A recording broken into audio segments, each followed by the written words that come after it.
Vincenzo's Gold Crypto Investing this October the 31st, 2025.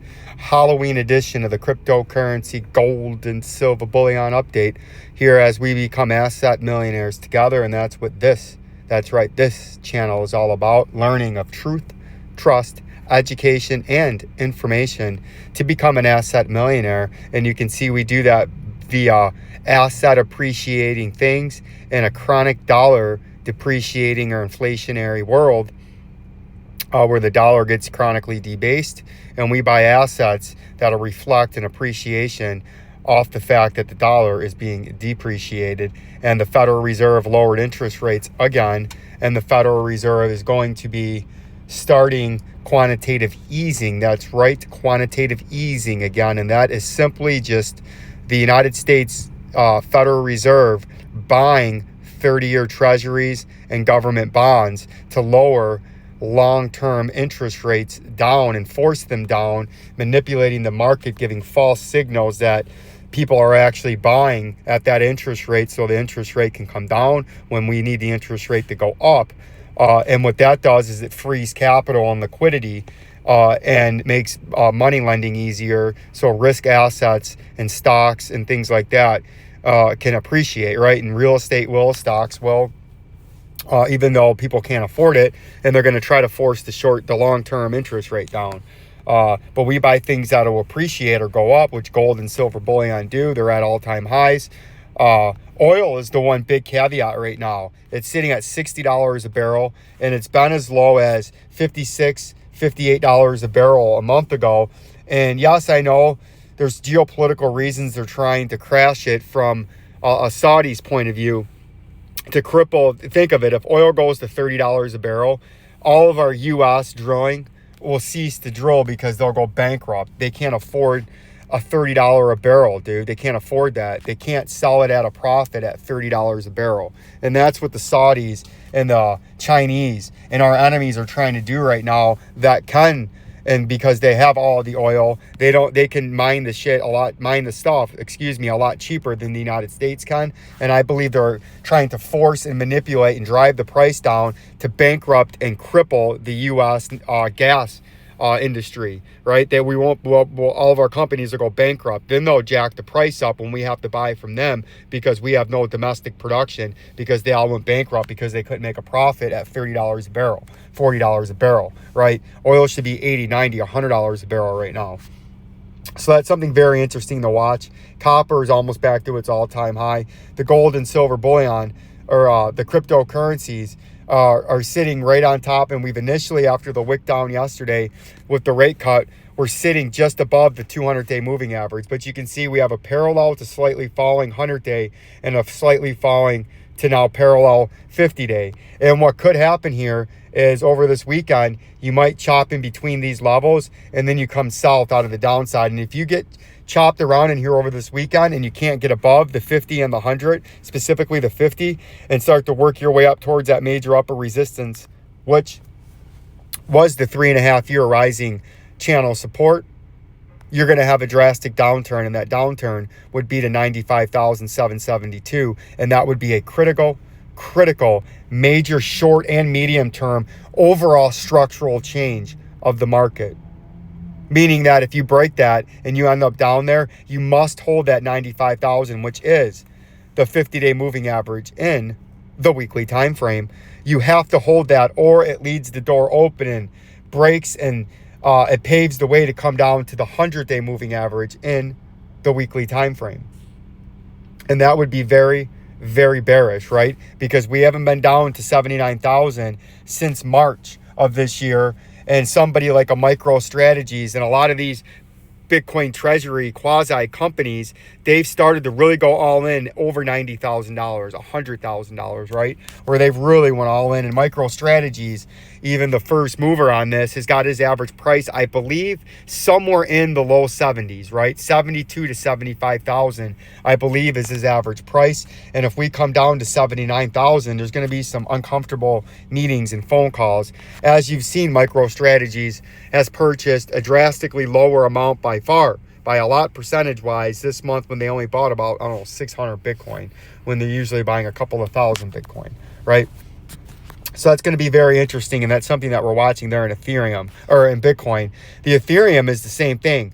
You have a very fastly falling 50-day moving average, of steadily, slowly falling now 100-day moving average, and it's still slightly uptrending 200-day. And you're below three critical major resistance areas. You're below the 50 in the daily, the 100 in the daily, and the neckline resistance now, megaphone neckline resistance, that is. And that's very bearish. And right now you can see we bounced off of the flush the other day off the rate cut, came up to the 100-day moving average. And if you want to get bullish over this weekend and next week, you have to get on top of this megaphone neckline resistance at 4106, and you have to hold that. If not, you're going to start getting squeezed. This overhead 50 is going to start trading down like so. The price action is going to be up and down into this region, but get squeezed down and eventually be forced down to the 3466. And if that happens, that opens the door to come down to the bottom part of this green support and resistance area and zone that we've been focused on for several months and several years, as this green support and resistance box that starts at 3466 and the bottom of it is at 3068 has been a critical support and resistance zone. And as you do know, when you're coming from above it, you're going to act as support. So if you did hit this, initially you would expect a bounce, right? But then the overhead moving averages of the 50 and the 100 in the daily, you would have to re-break those to break the downtrend, right? So that's what we're looking at in the short term. To get bullish, you got to get on top of these two moving averages and then be sitting on top of the megaphone neckline resistance, right? That's what you got to do in the Ethereum price here in the short term. If we're looking at the XLM, what we have to do here is, you can see again, if we break this down for you in a nice and easy way for you here, you got the 200-day just above, just below a falling fast 50-day moving average at 34 cents, which is going to be a golden bearish cross. And you may say, oh, Vincenzo, golden bearish cross, what is that word? That sounds so intimidating and fancy. That's simply, you can see here, the short-term moving average, which is the 50 in red, got below the medium term in blue right there, which is the 100-day moving average. You see that cross right there where the red got below the blue? That's a short-term moving average getting underneath the long-term moving average, and that's a bearish cross, which means there's been a big downturn very quickly in the price action, as you could see right there, because it forced the short-term moving average over a longer moving average, and it went down below it in a short time. That usually signifies a big move to the downside. Then a golden bearish cross would be where the 50 gets below the long-term moving average too, and you can see that's where it's going to do now. And what that means is it's not only a quick downturn, but it's been an extended downturn. And you can see we've been in an extended bear market, as you could say, or correction, ever since this regional high in July. It's been down. So that's 3-4 months. So that's an extended period. And that's all that means. And in the XLM price, you're below the critical support and resistance box. Not only those three moving averages with the bearish crosses, you're below the green support and resistance box that starts at 36 cents and ends at 31 cents, just like the Ethereum box we looked at. And also you're below the 50-day moving average in the weekly time frame, right? So not only are you below the 50-day moving average in the daily, but you're also below the 50-day in the weekly. They're at 31 cents, or that horizontal red line right there that you see, and you're below that at current price, trying to trade back up. But if you stay below this and you can't reestablish yourself back on top of this 50-day in the weekly and get back into this green box and start to move up, you're going to eventually, unfortunately, find your way down to the 100-day moving average in the weekly time frame. And you can see that's what we had theorized. Even on a bounce, if you bounced off the 50-day and came back up, that's your next move down. And we're paying attention to see if that happens. If you want to try to avert that, you must somehow get the buyers to come in and get back into this green trading box and try to fight over some of these daily time frame moving averages, right? But that's a lot of work to be done, and we're going to have to pay attention to see if that happens. Let me just time check this. We got plenty of time. The XLM price is there, or the XRP price, excuse me, is the same formation, just at a different level. You can see, come on, the 200-day moving average is sitting right here at 260. The 50-day moving average is also threatening to have a bearish cross, a golden bearish cross, and the 100-day moving average is on top. You can see we had a bearish cross right here, where the 50 got below the 100.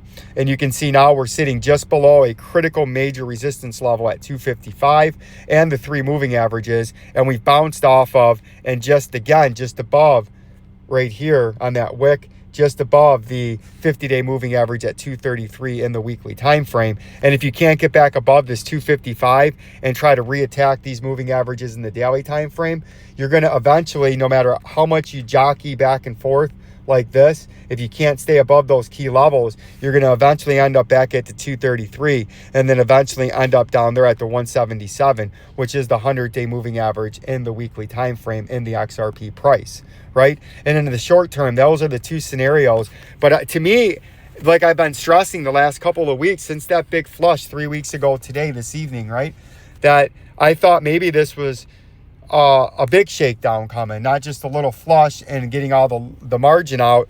I thought this was a much more broader shakedown to squeeze and drain everybody that had any money left to throw in the crypto, to get them to throw it on that dump down, to just tank them even more and to force them out, to then have the euphoric next leg of this bull market and alt season 3.0 as we work our way through 2026 that I am predicting and still forecasting. So it's very interesting, and that's something that we're going to have to watch. And if we go over to some of the interesting things, which I have it in here with the sovereign debt, because you do know I believe we're going to have a sovereign debt crisis. Get out of there. I believe we're going to have a sovereign debt crisis. And if you look at the Buffett indicators going, as you do know, my theory is we're living through the 1930s, 1920s again. Go look out 1920 every year, major events, what the stock market was doing, and it'll correlate into what happened in the 2020s, right? And I believe that's where we're at right now. And you can see Trump's now wants to restart his nuclear testing. And as you get into a sovereign debt crisis, and the whole world is in a debt crisis, you start with a trade war, it escalates with the tariffs, and then you eventually have a financial crisis that leads into world war, right? That's what happened in the 1920s. That's what happened in the through the 30s with the second, after the big bust after World War I in the roaring 20s. I believe that's where we're going again. And I believe we got about a year and a quarter left of boom before the bust start. And you can see the Buffett indicator U.S. stock market value to GDP. December 31st, 211% ratio of market value to GDP, 67% higher than long-term trend. And you can see 2 standard deviations is in red at the top, and we're well above that. We're above the COVID high. You can see in 2000 when we had a big peak, we had the dot-com bust and a big financial crisis that brought us only back down. That actually brought us back down to below historical trend, to just above 1 standard deviation below normal. And then we rallied back through the mid-2000s before we had the housing market and financial collapse that brought us down to 1.5 standard deviations below normal. But since then, the Fed went on quantitative easing, unlimited. The Fed artificially suppressed interest rates to near zero at times, and they've created the biggest artificial boom in United States history. And thus, we have the most debt in United States history. We have a sovereign debt crisis that's going to happen, and eventually it's going to come home for these.